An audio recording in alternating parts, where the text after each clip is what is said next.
César. Hola. Hola amigos, ¿cómo están? Qué bueno verlos de vuelta a todos. Y pucha que siguen pasando cosas, César. Así que te vamos aquí a estrujar, te vamos a sacar harto conocimiento porque las cosas se siguen moviendo, tanto vamos a ver a nivel global como a nivel Nacional. claro, nacional. Vamos a hablar, César, del proyecto Dominga y sobre todo más que los aspectos técnicos, de los aspectos políticos que tiene, sobre calentamiento global y sobre estas crisis que ha sufrido la lista del pueblo. Así que vamos a darle. César, Vamos, dale. ha estado muy fuerte en las noticias, me ha llamado mucho la atención porque tú además hace rato que vienes planteando el tema de la forma como cubren esta contingencia los medios de comunicación. Y me ha llamado, ya te voy a explicar por qué, la atención como cubren esta especie de esta crisis o conflicto que surge con la aprobación del Comité de Impacto Ambiental Regional, ¿no es cierto?, del proyecto Dominga y todos los votos que ha dado. Pero me interesa, ¿no? Yo no estoy en condición de meterme en los aspectos técnicos del proyecto, lo miro con sospecha, pero no puro prejuicio, pero te propongo que no entremos en los aspectos técnicos que nos pueden superar, sino en la forma como se trata el tema.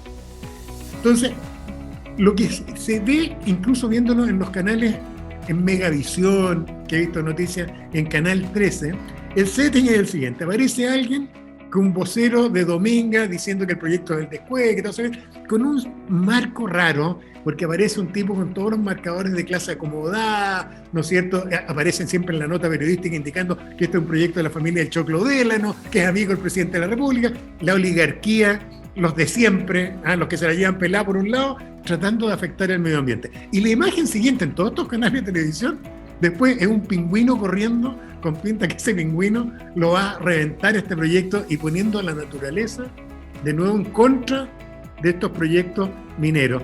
Algo parecido, César, a lo que vi que se originó, ¿te acuerdas cómo se enmarcó el conflicto de Celco, el primero de este tipo de conflicto con los cisnes, ¿te acuerdas de la contaminación? En fin. Entonces, y no era verdad, no era culpa de por eso que te propongo que no nos metamos en el aspecto técnico, claro, sino en cómo se está tratando el tema del punto de vista social y los medios. Entonces, la primera pregunta, César, en esto es: ¿tú crees que hoy día, dentro a propósito del proyecto Dominga, cuando los empresarios chilenos o extranjeros que están con un proyecto de este estilo que va a tener impacto ambiental, ¿tú crees que tienen consideración que no es lo mismo 20 años atrás que hoy día, y que hoy día se instala más el proyecto va a jodernos? ¿Tú crees que se ha mirado bien este tema? Porque a mí me ha llamado la atención que como que la gente de Dominga como que han enfrentado el tema como si Chile fuera el Chile hace 20 años. Mira, en general los procesos de aprobación son súper estrictos. Incluso pasan por consulta a comunidades. O sea, no es fácil sacar un proyecto que de alguna manera te cambie el panorama, ¿ya? O sea, pasó, ¿no es cierto?, con Gonzalo Vial, que estaba aprobado, si esa planta empezó a operar, ¿ya? Está pasando ahora, y obviamente hay una cultura en la televisión nacional que te va poniendo siempre al empresario como el malo, ¿ah? Aquí se ve agravado, ¿no es cierto?, por el cuento de venta y las clases de ética y una pila de cuestiones más, pero la verdad es que esta cuestión pasa primero por un análisis medioambiental. Pasado eso, va a un comité de todos los ceremis de la zona, después al comité de ministros. O sea, es un proceso larguísimo. O sea, este proceso de Dominga, ¿cuántos años llevamos ya? Mucho. Mucho. O sea, me acuerdo el desparramo que quedó cuando llegó el comité de ministros de Michelle Bachelet, ¿te acuerdas? Y rebotó, y después, por lo que me acuerdo, renunció Céspedes. ¿Te acuerdas que hubo un tremendo quilombo, como diría el argentino?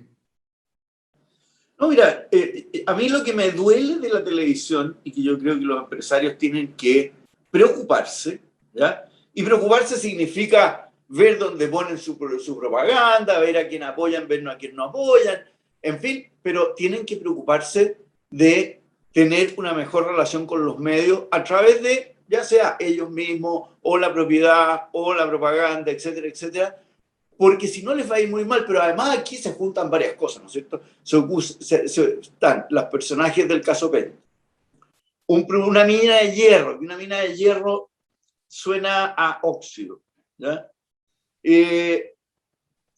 con algún aspecto medioambiental. Entonces, yo creo que, y más encima lo que tú dices, que sale un pijecito dando la cuestión cuando en realidad debería haber salido un gallo con un casco minero, ¿no es cierto? Y haciendo otra cosa. En ese sentido a los empresarios les falta mucho rodaje. A pesar, y que eso que lo han pasado bien mal. Ahora les metieron una acción, ¿cómo se llama? Un action class ¿quiénes fueron? A SMU y a Líder y a Walmart, que ninguno de los dos contestó, prefieren irse directo a la corte, ¿ya? Lo cual es más malo. O sea, es cierto que se están ahorrando, capaz que se ahorran.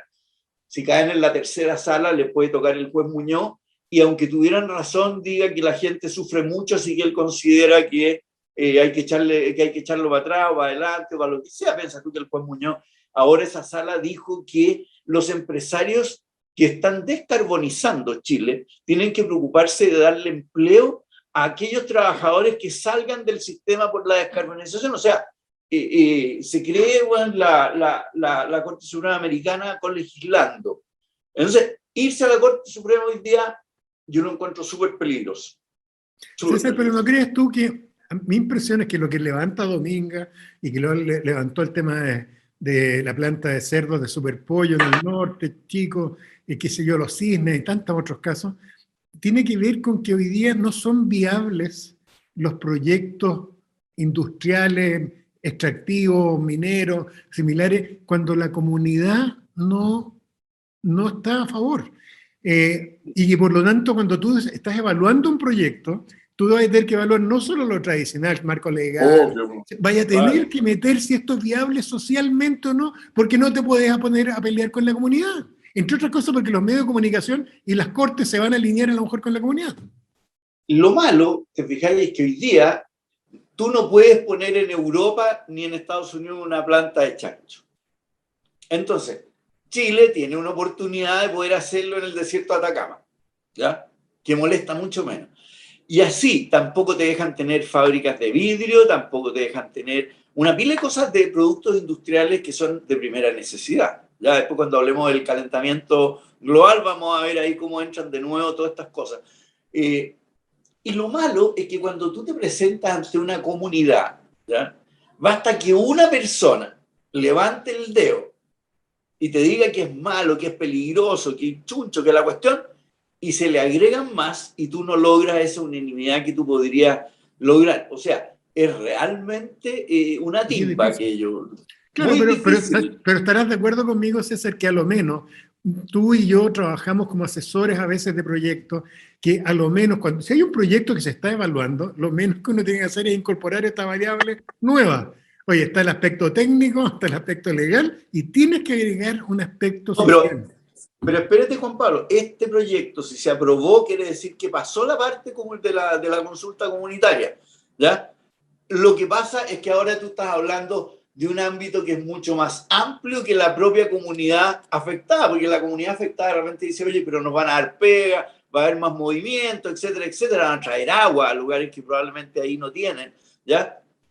Pero el resto de la cultura chilense hoy día encuentra que fierro igual óxido, igual contaminación, y da lo mismo un poco lo que haya dicho la comunidad, si por algo se aprobó. ¿Sí? O sea, ya pasó ese test, pero no pasa el test más amplio, de una comunidad mucho más amplia, y de los periodistas y la cultura en general. Ahora, a mí me impresionó, por eso me acordé mucho de ti, César, porque te insisto, las imágenes en estos reportajes, en canales que además son de grupos económicos de derecha. O sea, imagínate los otros. Y en estos canales, Mega y en el 13, las imágenes era ver a este tipo, que era como representante de Penta, ¿no es cierto? Confrontado con pingüinitos, con unos delfines, y los ponían como... Bueno, pero, Juan Pablo, lo que pasa es que, a ver, estamos hablando que los dueños de esos canales son dos de los hombres más ricos de Chile. Uno es el más rico de Chile sin contrapeso, ¿ya? Y ellos deben estar súper arrepentidos de tener un canal, porque es un cacho, ¿ya? Porque esto que estamos diciendo lo ven llamar a todos los días, oye, pero por otro lado están un poco en la posición de tu amigo Carlos Cardún, ¿ya? Que tiene que estar bien con el sector frente al cual se ve más vulnerable. Entonces no les queda otra que comerse el pájaro, weón, y aperrar nomás, pero porque si acaso ellos, ellos en persona, o se filtra que ellos suspendieron una cuestión por... ¿ah? Entonces ahí el tiro va a salir este canal, no es creíble porque es del hombre más rico de Chile. Tal cual. Oye, César, vamos a tener que seguir el tema de Dominga porque yo Sí. creo que, yo creo que eso va a terminar mal desde el punto de vista del proyecto porque han manejado muy mal la variable social, pero en fin. César, a propósito de lo mismo, ligado con lo mismo, el tema medioambiental salió el informe de las Naciones Unidas que fue lapidario y yo creo que provocó un tremendo impacto, obviamente. Y nombra 96 veces a Chile. Sí, no, sí, sí es feroz genéricamente, pero además con Chile puesto en la primera línea del impacto. ¿Tú crees, César, que primero hay conciencia real en el país, socialmente, de que en Chile este es el problema que tenemos por delante en los próximos 20 años, 30 años? Y en segundo lugar, ¿cómo ves, fuera del tema político, cómo ves a los empresarios?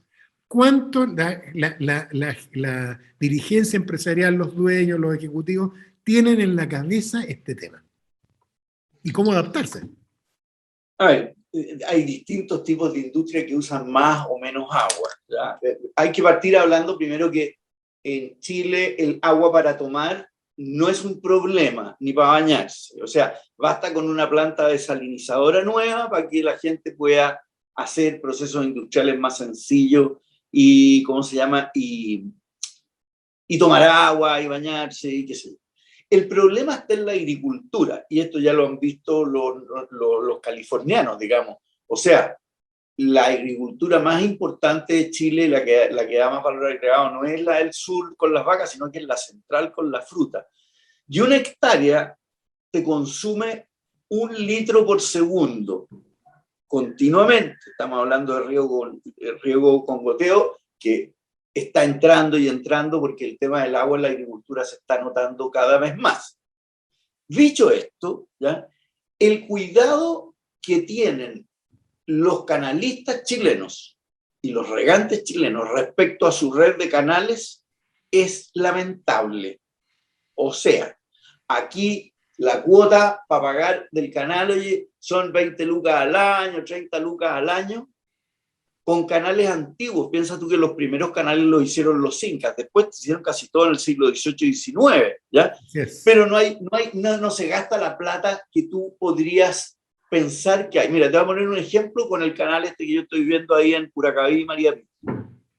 Ese canal solo riega 10.000 hectáreas en forma legal y otras 2.000 más en agua que se roban y que se... El precio de una hectárea con riego es de 30 millones de pesos. El precio de una hectárea sin riego es como $500.000. O sea, ese canal y su red de canales vale aproximadamente $4.000 millones.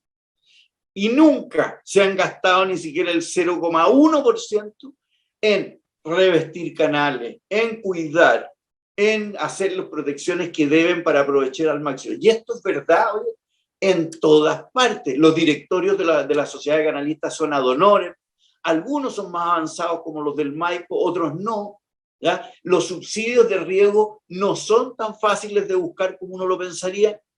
Y en el tema de los derechos de agua, César, hay un desorden tremendo, histórico, en Chile sobre las inscripciones de derechos de agua.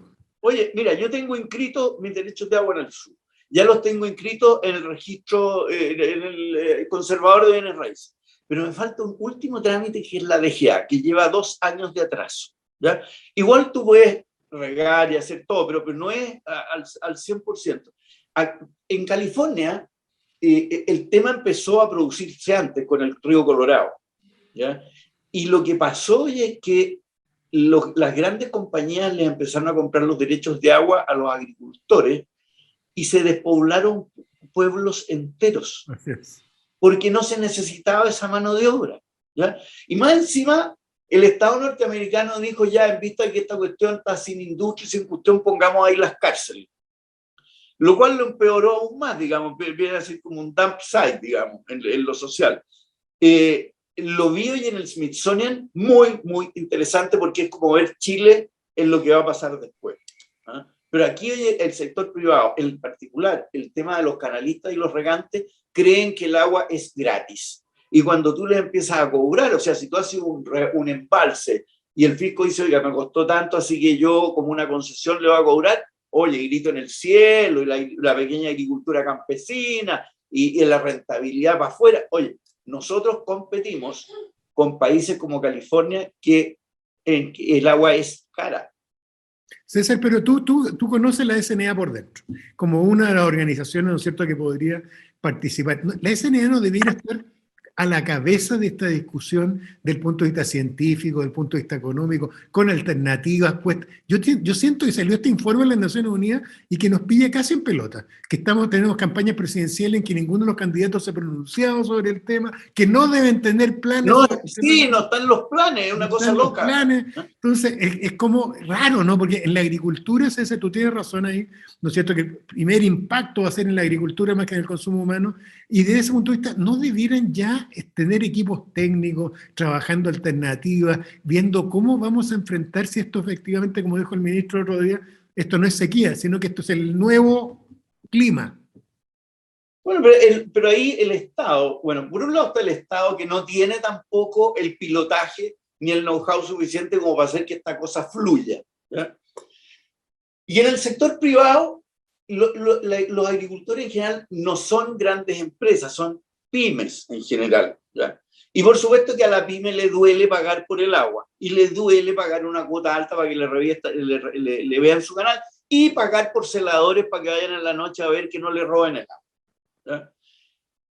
Pero a nivel país, yo creo que existe el ambiente, pero que llegue a los agricultores, que son empresas más chiconas, yo creo que va a costar porque les toca al tiro el bolsillo en un tema que para ellos no es un detalle, ¿no? Ahora, proyectos grandes, como el canal que iría desde el Biobío hasta arriba, que propuso Juan Sutil con Ricardo Lagos y otras personas más, se ven con suspicacia en el sector público por lo caros que son, y apenas se anuncia algo, las comunidades entre medio dicen, sí, pero por aquí no, ¿ya? Entonces tú me dices, culturalmente Chile está preparado para esto. No, no está preparado. No. Ni a nivel público, puede que a nivel intermedio, los grandes agricultores, los grandes fruticultores, puede que lo tengan, pero de ahí para abajo no. De ahí para abajo el agua es gratis, es un derecho. O sea, yo creo que para donde puede partir esto es mucho peor todavía. Que digan, sabe que el agua es un derecho, entonces aquí hay empresas grandes que tienen muchos derechos de agua y se las vamos a quitar para dárselas a la pequeña agricultura campesina, que produce maíz, trigo, te fijáis que no son grandes valores agregados. O sea, aquí podemos terminar de Guatemala a Guatepeor. Oye, César, y desde el punto de vista técnico, ¿tú crees que efectivamente hay respuestas tecnológicas a propósito del riego por goteo y cosas similares? ¿Tú crees que hay respuestas tecnológicas que permitan mantener el nivel de producción agrícola actual, sobre todo de fruta, tolerando una baja del volumen de agua? Pero fíjate tú que no consideremos este año, que fue muy seco, pero normalmente una gran cantidad de agua del río Maipo termina en el mar. Y eso tú lo ves cuando vas a San Antonio y el agua de otro color, ¿ya? Y lo mismo pasa con el Aconcagua, y lo mismo pasa para arriba. O sea, Copiapó no, ahí lo tienen entero controlado. Y si tú bajas al Tinguiririca y vas bajando hacia allá, botamos mucha agua al mar. Eso los israelitas cuando vienen para acá nos tratan de locos, de tarados. O sea, si nosotros, dice, tuviéramos el agua que ustedes tienen, nosotros tendríamos esto como un jardín, ¿ya?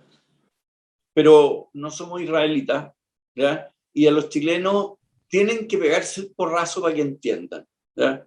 Y tienen que pegárselo fuerte. Eso lo hemos visto los dos, lo hemos conversado. Es un drama esa cuestión. O sea, como anticiparse en este país es peligroso, es duro, es un camino muy tortuoso. Es muy difícil, pero lo que sí sé es que se nos viene encima. No sé si tuviste, yo soy fanático de la montaña y los deportes de invierno. Primera vez en la historia que veo la noticia que apareció ayer, que Centro de Esquí de Chillán cerró anticipadamente la temporada por falta de nieve. Chillán, 400 kilómetros al sur de Santiago. Y Oye, cerró. yo, cuando me vine de Valdivia, yo vine de copiloto, así que miraba. Yo a la entrada de Santiago siempre te veía el cajón del Maipo con nieve, en esta época además. Sí, pues. No hay nada, nada. ¿Ya? Y el agua de riego de los ríos, y que después va a los canales y toda esta cuestión, viene de ahí, viene de arriba. O sea, nuestro gran reservorio de agua es nuestra cordillera alta. Claro, y los glaciares que están arriba, que están reducidos a su mínima expresión. No, tremendo, tremendo. Y va a haber que tomar conciencia de esto y el país entero va a tener que tomar la decisión de que en esto hay que gastar plata y de cómo se va a gastar. ¿Ya? Ahora, este cuento de que el problema es que la gente se quede sin agua, no, ese no es un problema. No, no es un problema. Las plantas desalinizadoras en el norte agarran el agua en el mar y la tiran a 1000, 2000 metros arriba. Es un gasto más de energía que de un tema de agua propiamente tal. Oye, César, vámonos a un tema ahora político puro, pero que es súper interesante escuchar tu opinión ahí. Te voy a hacer un resumen un poco de lo que ha pasado con la lista del pueblo. Porque yo creo que a todos nos sorprendió. Como les dicen los listos del pueblo. No, pero pucha, yo conozco varios de los que convencionalistas que salieron de lista del pueblo, me caen muy bien, son muy diversos y vamos a ver que eso es parte del rebote. Parece ser que están descubriendo que el pueblo chileno es bien diverso, porque sacaron esta tremenda votación, pasaron a ser el grupo más importante, ¿no es cierto? Dentro de no, fue una sorpresa. Sacaron un 20%, que es mucho. Es una brutalidad, ¿no? Por eso, pero como grupo único, como lista, fueron las más votadas. Lo que pasa es que hay otras alianzas que juntaban más, pero como lista fueron las más votadas.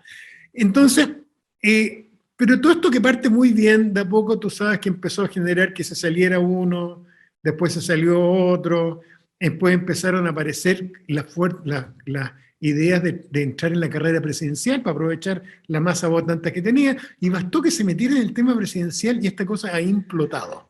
¿Ah? Y muy agresivamente. A mí me impresionó mucho ver que en el fondo se publicó una noticia, una carta el otro día, de un grupo anónimo, ¿ah? de la lista del pueblo, que decía que no ponían sus nombres por miedo a las represalias internas. Y en el fondo la acusación de ese grupo era decir, mire, aquí hay un grupito adentro de la lista del pueblo que se ha fascistizado, literalmente, decía la carta, se ha fascistizado y que quiere hacer todo lo que ellos quieren imponer ellos el candidato presidencial, y esto no se... Tal desparramo completo, se ha seguido saliendo gente de adentro, pero además no tienen capacidad de conducción porque no tienen una verdadera orgánica, entonces parece que se han mezclado con personalismo.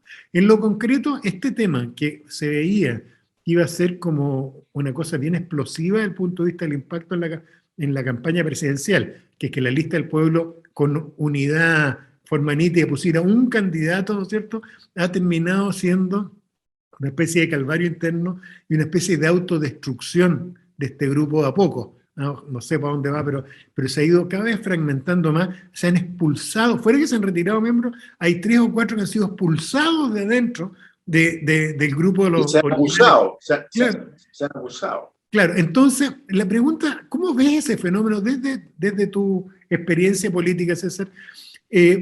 Porque además yo creo que todos hemos vivido esto, más allá que sea esta gente de izquierda, es que uno critica mucho a los partidos y las estructuras de los partidos, pero hacer política sin estructuras de partido y sin orgánica es muy difícil. Juntar personas independientes y ordenarlas sin que sea una montonera es muy difícil. ¿Cómo veis el tema tú? Yo, igual que tú, yo soy partidista, no es que pertenezca a algún partido, pero yo creo que las democracias, las mejores democracias tienen partidos. Así es. Y mientras menos partidos es mejor. O sea, esto de tener múltiples partidos ahora lo están sufriendo los españoles, los alemanes ahora, ¿ya? Y aquí ya es como la cueca en pelota, digamos, o sea, aquí tenemos de todo. Y si tú miras, hoy día sale en la página de Cristian Bofill, los currículum de los personajes, y son bastante discutibles, digamos, o sea, como para ser candidato a la presidencia, es cosa que le saquen la detención 1, la 2, la 3, la 4, el robo 1, 2, 3, 4, o sea, los partidos tienen eso, que te ordenan. El partido es como lo que hemos hablado de los diarios versus las redes sociales. El diario tiene un director, tiene un responsable frente a la ley. No pueden poner cualquier cosa porque tú los puedes demandar. A las redes sociales tú no puedes demandar a Google podrías irte contra el personaje, pero ahí ya que prueben de que fue él y todo es difícil. Entonces, aquí te va a pasar, en el fondo es una cosa así la que está pasando, ¿ya? Es que los partidos, la democracia cristiana, piensa tú, que era el gran partido, y hoy día votan algunos diputados demócratas cristianos en contra del aborto de 14 semanas, ¿ya? Sin olvidarse que se llaman demócratas cristianos, ¿ya? O sea, para afuera los evangélicos, para afuera los católicos, pero los otros dicen, pero ustedes los vamos a pasar a la justicia del partido porque han perjudicado a doña Yasna en su cuestión. Entonces, también dentro de los partidos hay un gran desorden, que yo creo que ese fue ese desorden que alguna vez lo conversamos, de que el Partido Socialista ordenaba a la izquierda, de que la UDI ordenaba a la derecha. Bueno, resulta que ni Partido Socialista ni UDI, ¿ya? Además, la UDI, tú sabes que la convención dejó que personas de la Fundación Jaime Guzmán no puedan acudir a las discusiones por negacionistas. Bueno, yo creo que estamos tocando ahí un tema que es tremendo, César, porque yo soy independiente igual que tú, no milito en partido. Y soy muy crítico de los partidos por su labor, sobre todo los de centro-izquierda en los últimos 20 años. Pero, como dices tú, esto no significa que uno crea que en una democracia sin partido. Creo que esto que está pasando con la lista del pueblo es muy importante. Me hace acordarme un poco, ¿te acuerdas tú? A propósito del libro que hemos hablado tantas veces de Gonzalo Vial sobre el gobierno de Ibáñez y la figura de Ibáñez. En el segundo gobierno, el gobierno democrático de Ibáñez, quiere tratar de ser independiente, contrario a los partidos y todo el cuento, la escoba, el partido del trabajo, y todo el cuento, y después se evaporó, ¿te acuerdas? Después llegó Alessandri y se evaporó y no dejaron huella y volaron en el aire y la cosa volvió de nuevo al centro, a la izquierda y la derecha. Se acabó el Partido Agrario Laborista, que era el partido de Ibáñez. Tal cual. Una mezcla de nacionalistas, en fin. Y populistas. Y el propio Ibáñez se cansó, me imagino yo. O sea, viejo zorro, weón. Se aburrió, tuvo que llamar a hablar con los radicales, con todo el asco del mundo, y no funcionó. No funcionó, y por eso que yo creo que es importante, yo soy igual que tú, ferviente partidario de los partidos, y cuando critico a los partidos no es para cambiar el sistema de partidos, es para que los partidos funcionen mejor. Pero no es porque uno crea que es posible la democracia. Creo que esta experiencia de la lista del pueblo es interesante para todo el mundo mirarla. Sin la estructura de partidos, ¿no es cierto? Sin la orgánica de los partidos, pasa esto. ¿Cómo vas a poner de acuerdo a una asamblea de gente? Si es el problema que han tenido los grupos anarquistas de toda la vida. Suena bonito, porque pucha, hay un discurso romántico. Tal cual, es muy romántico. Claro, pero ¿cómo lo haces para cuando tienes que tomar decisiones? Y para gobernar un país menos, porque tú tienes que tener cuadros técnicos, tienes que tener personajes que te digan qué hacer en lo económico, en relaciones exteriores, en la cuestión, porque si no, vas a hacer el ridículo. ¿Ya? Entonces, yo creo que es fundamental que los partidos sean fuertes, grandes y con directivas conocidas, o sea, que sean políticamente y legalmente responsables de lo que dicen, hacen o no hacen. Y como dices tú, hay un tema de, poniéndonos ciúticos, de accountability. Hay un tema de responsabilidad a propósito de los medios de comunicación en los partidos. Aquí el gobernar un país es una cosa seria, es una cosa difícil y seria. Y necesitas, por lo tanto, tener a una institución que sea responsable de esto. Y yo creo que lo que muestra la lista del pueblo es eso, porque es romántica y la idea es bonita. No necesitamos los partidos, vamos a gobernar aquí a pura buena fe. El pueblo y te vas a poner de acuerdo cómo. ¿Te fijas? Ya, me acuerdo de eso de Jaime Guzmán, que decía, a propósito, que le cargaba esto del pueblo, y que decía, son personas. Decía, usted se ha encontrado con el pueblo en una esquina, usted se encuentra con personas, ¿ya? Y la gente se olvida. A mí me complica siempre hacer la referencia al pueblo, porque el pueblo es tan diverso. Sí, pues. Es diverso el pueblo. Oye, César, ya, cuéntame, ¿qué libro y qué película nos vas a recomendar esta semana? Bueno, del libro sigo tu recomendación, estoy fascinado, no leyendo los capítulos que tú dijiste, que eran los referidos a la democracia griega, etcétera, sino que el primer capítulo grande, que es la primera guerra púnica, de Polibio, que se pelea en Sicilia, en que aparece ya Asdrúbal, el padre de Aníbal, y que termina en tablas, y sale cómo funcionaban los elefantes, que eran como los tanques, o sea, iba el elefante adelante con sus guías indios, a todo esto hindúes, y detrás venía la infantería. Entonces para romper la línea. Arrasaba la línea contraria de los romanos hasta que aprendieron. Pero muy interesante, escrito como a ti y a nosotros, a mí me gusta. Es como una película, es como leer a Gonzalo Vial como historiador. O sea, no se mete, te dice cómo eran los cuatrirremes, los trirremes, cómo se armaban las cosas. Muy, muy bueno, muy bueno. Y en película, otra también de básquetbol que se llama Al Descubierto, que fue una riña espectacular en Detroit, en que a los que iban ganando, el pueblo de Detroit baja en un momento a la cancha y los linchan, ¿ya? Los linchan, o sea, hubo también culpa de parte y parte, porque mientras iban ganando le sacaban pica, pero igual, o sea, y te van dando además, qué bonito, la vida de los basquetbolistas negros, que todos parten como niños muy pobres, y por sus habilidades, qué sé yo, entran al colegio, entran a la universidad y después entran a la liga. Bien interesante. ¿Y tú? Oye, yo tengo de recomendación una película liviana que se llama Nadie, Nobody, que es parecida es una película que es parecida a Los Imperdonables, la película de Clint Eastwood, el western. En el fondo, un antihéroe que hacia el final se transforma en un superhéroe defendiendo buenos valores, un tipo que supone que es como la escoria, un loser, como diría Donald Trump. En tono de comedia, divertida, simpática, que está en Apple TV. La recomiendo yo, pasé un buen rato, con buena música, además tiene muy buena música, y me entretuve harto con una especie de comedia de acción. Y del libro, un libro raro que tiene que ver a propósito de la historia con la otra mirada a la historia. Este es un libro de historia y de historia de las guerras de Estados Unidos después de la Segunda Guerra Mundial y de estrategia de guerra, pero no escrito por teóricos. Es parecido a este personaje a Tucídides, porque Tucídides fue un general que peleó, como Jenofonte, también que eran historiadores que peleaban, no como Heródoto que solo estudiaba. Dicen que es el coronel o soldado norteamericano más condecorado de la historia.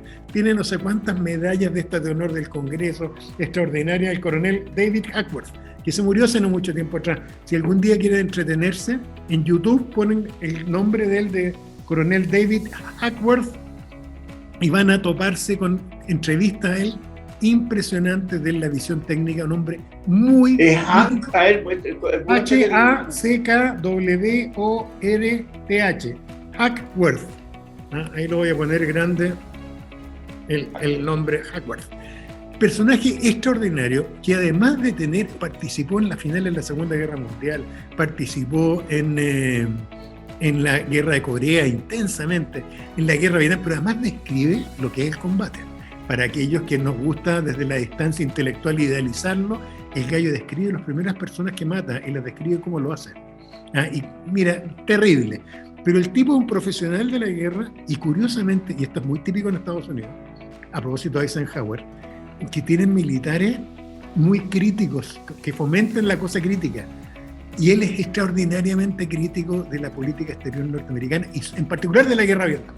Y explica cuáles fueron los errores después de haber combatido él comandó cuerpos de élite durante muchos años en Vietnam, por qué se equivocó y esta hegemonía norteamericana está mal planteada desde el punto de vista militar. Y desde luego, antes de morirse, dijo lo mismo respecto de Irak y de Afganistán. Entonces, muy interesante, un gallo, un guerrero, pero que al mismo tiempo le gustaba la historia, que teoriza sobre la guerra, y que este libro, About Face, significa media vuelta, la frase que se les da a los soldados para girarse, ¿no es cierto? Pero es muy interesante y que muestra otro ángulo de la historia, ¿no es cierto? Que es la historia escrita por los gallos que están ahí en el área chica. No es un teórico de la Segunda Guerra, ¿no es cierto? Sino que él vivió la final de la Segunda Guerra. Sí. Así que es una gran recomendación. Ya, pues, César. Estamos con hartos temas para seguir para la próxima semana. Oye, sí, para la próxima viene lo de Afganistán.